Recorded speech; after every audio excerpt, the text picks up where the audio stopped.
Mexanik korobka Gentra. Bu mashina Samarqand viloyatidan keldilar. Bugungi vaqt soati belgilangan edi.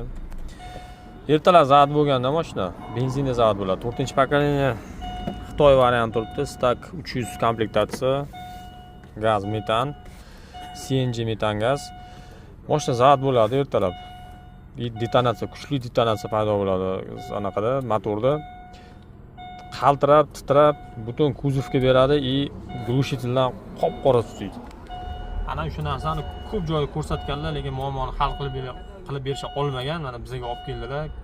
Kunini vaqt soatini belgilab, bugunga belgilangan edi. Mashina ideal ishlaydigan bo'ldi. Уже tekshirma ko'rildi. Chotki ishlaydigan bo'ldi. Bu topливный korreksiyani o'zgarib ketish hisobiga bo'ladi. Juda ko'pchilik Gentrada bu muammo bor.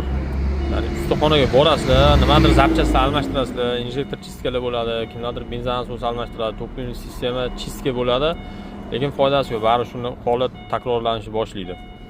Bu narsa bitta programma yo'li bilan hal bo'ladi, idealni ishlashni boshlaydi mashina. Bu mashinanikini ham qilib berdik.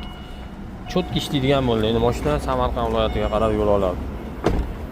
Endi asosan programmalar L2C motor Gentra uchun Stak 200 GoFast komplektatsiyada idealni chiqadi, lekin bu mashinaniki Stak 300.